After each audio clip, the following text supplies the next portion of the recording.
Yes, abakatwegatako abali ku the updates online page mwasuze mutya basebo ne banyabo kansubire nti muli bulungi. Leero z'ennaku z'omwezi 19 omwezi ogw'11 mwaka 2020 ng'era olunaku olwaleero tusinzidde wano e Nalufeenya ku Jinja Road era nga twagala kubeera nga tukuwa ebyentambula nga bimidde ku luguudo luno lwa Jinja Road. Twagala kubeera nga tukuweereza mbeera ki eriwo sofa okuva omubaka wa Kyaddondo East Constituency we yakwatidde olunaku lw'eggulo ate era nga ye president wa NUP era nga presidential candidate yeesimbyewo omulundi guno.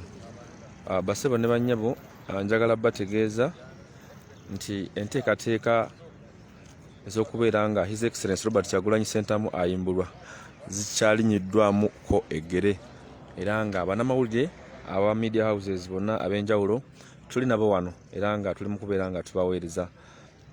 Abantu bangi nnyo mwasuze emitima gyammwe nga gyewanise, mwasuze nga temuli bulungi olw'okuba nti omubaka waffe oba pulezidenti waffe yakwatiddwa, naye ate era twagala obategeeza nti still akyali munda tanaba kubeera nga ateebwa.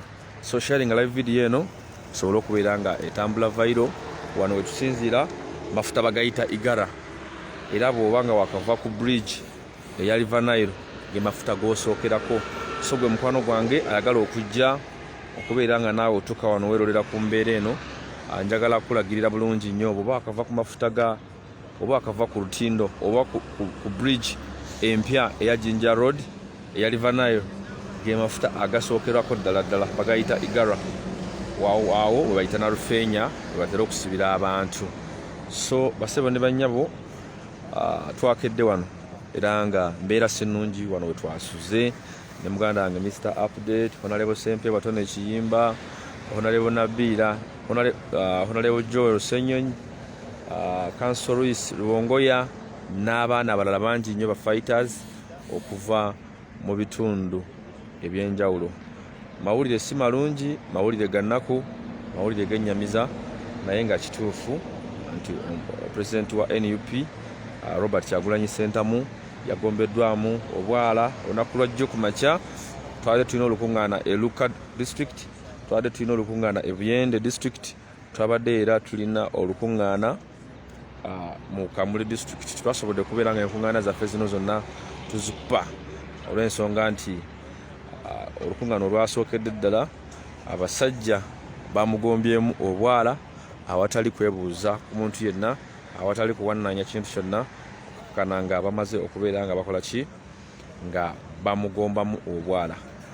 So bamukutte era ne bamuyita ne Nalufeenya we yasuze ne kaakano we tuli era nga tulindiridde tulabe tutya bwe tuyinza okubeera nga ate ava mu kkomera. Naye nga njagala kwebaza baganda bange mwenna abali mu Uganda ne mu diaspora yonna, mwebale nnyo okubeera nga mulwana, mwebale nnyo okuteekawo mbeera, ate era twagala okubategeeza nti temuzikiza, temuzikiza.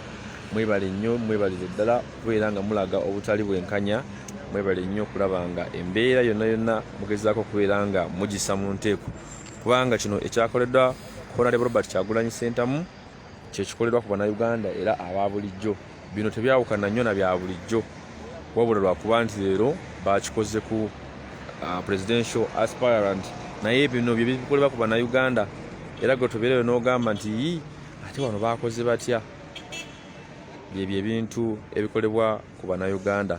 So obudde buno president waffe akyali Nalufeenya era nga tukakasa nti bwezinaawerera olwaleero ku ssaawa 5 tuteekeddwa okuba nga tumaze okufuna official statement. Bwetunaba tetugifunye zembirigo z'owulira mu nsi, kuba abannayuganda balindiridde ku ssaawa 4, ssaawa 5, ssaawa 3 okubeera nga bafuna official statement okuva eri ekitongole ekya Uganda Police oba akakiiko k'ebyokulonda okwogera ku nsonga eno. So tulindiridde statement eyo, tulindiridde omwogezi wa kitongole kya police mwana Enanga olw'okubeera nga annyonnyola bannayuganda kiki ekigenda mu maaso ku nsonga eno ey'okukwatibwa kwa Honorable Robert Kyagulanyi Ssentamu. So embeera yeeyo abali ku the updates online page. Baganda baffe bangi nnyo abakubiddwa olunaku lw'eggulo, baganda baffe bangi nnyo abattiddwa baganda baffe bangi nnyo abakoseddwa abali mu malwaliro nga ne kaakano tebanaba kuba n'oluusi nga bafuna n'obujjanjabi naye nga byonna byavudde ku nsasage eyabaddewo mu disitulikiti eyeeruka. Ababodegards ba Robert Kyagulanyi Ssentamu abasinga obungi bonna abaana nga 8 bonna bali ku bisago ba Edemtwe, ba Akireewo, ba Den City, Bobia nga ali fine, waliwo ba Ghetto Speaker, baana bangi nnyo, ba Frank, baana bangi nnyo bafunye ebisago ebyaddala. Waliwo omwana commentator akola ku Ghetto TV Kasirye Ashraf yakoseddwa bya nsusso naye olunaku olw'eggulo kakana katono aserengete ezira kumwa. So kyenkana People Power Group, People Power Team yonna naddala security yonna kakana bajje ku ttaka. Baana bonna saawa zino balwadde bazibu basobola kubeera nga ate fesinga embeera. So embeera eriwo sharing live video eno esobole okubeera nga etuuka ku buli Munnayuganda yenna asobole okubeera nga agyewulirako. Gwali eyo atudde eka osobola ate naawe okumanya kiki ekigenda mu maaso mu ggwanga lyattu Uganda, kiki ekigenda maama waffe Uganda atuzaala, nnyaffe Uganda, our motherland Uganda, kiki ekigenda mu maaso, what is taking place for sure. But it's happening here now at Narufenya, where Robert Kyagulanyi Ssentamu was staying yesterday. Still is under detention and we are still demanding his release immediately. So yembeera egenda mu maaso naye okusinzira ekiri wano tulabanga ebyokwerinda binyezeddwa nnyo okuviira ddala eri nga wakava nga tonatuuka ku bridge waliwo road blocks nyingi, ate ne bwoba nga ova eno Jinja eri ku roundabout waggulu ng'ebugembe nayo road blocks nyingi nnyo. Bw'otuuka wano e Narufenya jo abaana babadde bali eri ku mafuta ga Igara, bw'oba nga onate ku geeti y'e Narufenya etandikirwako naye kati bagobyeyo abantu, bagobyeyo abantu ne basembeza abantu eno ku kkubo ne bagamba nti bateekeddwa okubeera nga abantu tebaliraana mafuta. N'abalala bw'oba otunuulidde eri across the road oyinza okulaba nti Honorable Segirinya babasenzesenze, n'omubaka Nabiira ne Honorable Sempeebwa n'abalala bangi nnyo n'abalwanyi bonna babasenzesenze ne babatwala eri wansi. So yembeera eriwo obudde buno nti ebyokwerinda binywezeddwa era nga kino kifaananyi kikulaga nti eriyo ekigenda mu maaso. Kino kikulaga nti eriyo ekigenda mu maaso oba oliawo ekiyinza okubeera nga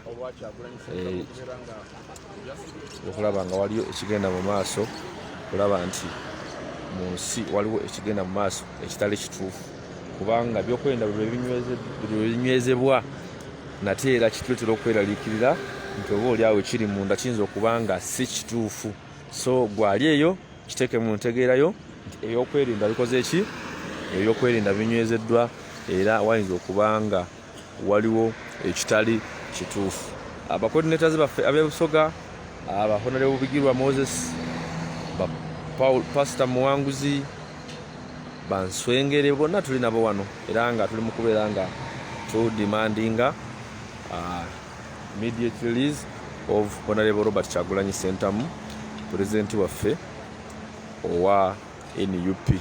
So embeera bweto bweri, mawulire si malungi, mawulire ga nnaku, twongere okubeera nga twesabira nate era tusobole okulaba nga tukola ki, ng'omuntu waffe ayongera okubeera nga ateebwa. Mbaagala nnyo, munzikirize, mbasiibule. Yebadde morning update wano ku the updates online page, nange Sweet Apple ku kamera, era nga tubakakasa tujja kubeera nga tubaweereza buli mbeera yonna enaaba ekoze eki, enaaba etuuseewo empya. Naye kati ekiriwo nti His Excellency Robert Kyagulanyi Ssentamu akyali munda era tewanaba kubaawo official statement yonna efuluma emukwatako. So twongere okubeera nga tumubanja, twongere okubeera nga tuteekawo embeera tusobole okulaba nga tukola ki, tusobole okulaba nga tumufuna. Mbaagala nnyo, mbaagalira ddala bambi mbeere bulungi nga teera tujja kuba nga tukomawo twongere okubeera nga tuwuliziganya. Mwebale nnyo, mwebalire ddala. Makya malungi.